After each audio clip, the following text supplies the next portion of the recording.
Aujourd'hui, on va se plonger dans une véritable enquête scientifique. Une histoire qui mêle génétique, survie et l'un des fruits les plus emblématiques au monde, la date. On va voir comment des chercheurs ont réussi à déchiffrer un code pour sauver un trésor national. Alors tout commence ici, dans les majestueuses palmeraies du Maroc. Le palmier dattier, ce n'est pas juste un arbre là-bas. Depuis des siècles, il est au cœur de la vie. C'est une source de nourriture, un abri, bref, un véritable pilier de la culture et de l'économie locale dans des régions parfois très rudes. Mais voilà, ce patrimoine est en grand danger.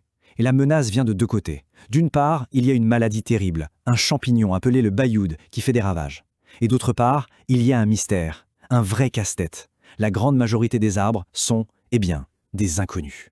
Et pour qu'on se rende bien compte de l'ampleur du problème, il y a ce chiffre. Plus de la moitié des palmiers dattiers dans les palmeraies marocaines sont ce qu'on appelle des caltes. Ce sont des arbres qui ont poussé à partir de noyaux jetés au hasard. Du coup, on ne sait rien d'eux, ni la qualité de leurs futurs fruits, ni s'ils peuvent résister aux maladies. C'est un peu comme jouer à la loterie avec des milliers et des milliers d'arbres. Face à ce grand mystère, la question est comment on fait? Comment identifier tous ces arbres sans attendre des années qu'ils donnent enfin des fruits? Il fallait trouver une méthode beaucoup plus rapide, un moyen de lire directement leur identité. En fait, il fallait trouver leur empreinte digitale. Bon, rentrons un peu dans la technique.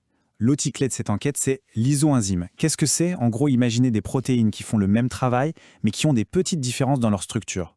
Ces toutes petites variations, elles sont uniques pour chaque variété de palmier, et c'est ça qui va servir de marqueur génétique. Et voilà à quoi ça ressemble en pratique. Les scientifiques prélèvent un petit bout de feuille, ils en extraient les enzymes, et ils les font migrer sur un gel grâce à une technique un peu complexe, l'électrophorèse. Le résultat, ce sont ces bandes qu'on voit. Chaque combinaison de bandes, c'est un motif unique, un phénotype. Alors oui, ça peut paraître un peu abstrait, ces motifs, mais pour les chercheurs, c'est limpide. C'est aussi clair qu'une empreinte digitale. Chaque série de bandes est une signature qui révèle sans erreur l'identité génétique de l'arbre. Maintenant qu'ils avaient ces empreintes digitales, l'équipe de recherche pouvait enfin passer à l'étape suivante. Construire un guide d'identification fiable, une sorte de clé universelle pour décoder l'identité de n'importe quel palmier marocain. Pour fabriquer cette clé, il fallait d'abord analyser les variétés déjà connues, qu'on appelle les cultivars. Et c'est là que ça devient fascinant.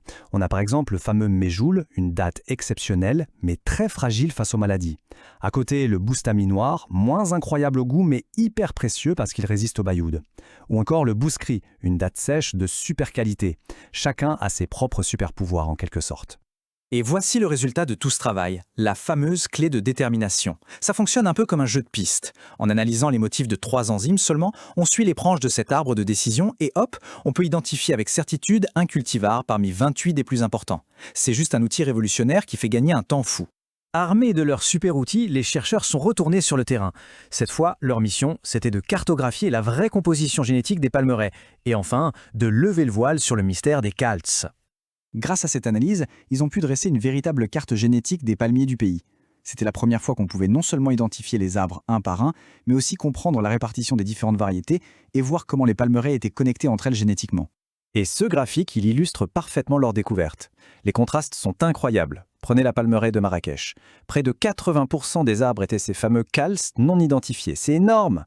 Et à l'inverse, dans la palmeraie de Mahamid, c'était tout le contraire, avec presque 60% de cultivars bien connus et de bonne qualité comme JL et Bouffin Gousse. D'accord, mais alors, tout ça, à quoi ça sert concrètement? Parce que cette recherche, ce n'est pas juste pour la beauté de la science. Ça a des conséquences très directes et très importantes pour l'avenir de la culture des dattes au Maroc. L'un des résultats les plus cruciaux, c'est d'avoir identifié et confirmé qui sont les vrais héros de cette histoire, les cultivars qui résistent à la maladie du bayoud. Ces 6 variétés sont un espoir immense. Ce sont les fondations génétiques sur lesquelles on peut espérer reconstruire des palmeraies plus fortes et plus durables. Et tout l'enjeu, il est résumé dans cette phrase de l'étude.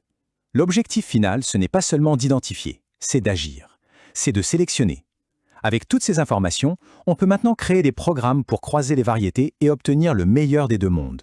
Des dattes délicieuses et des arbres qui résistent à la maladie. Au final, cette histoire incroyable sur le palmier dattier marocain nous laisse avec une question bien plus large.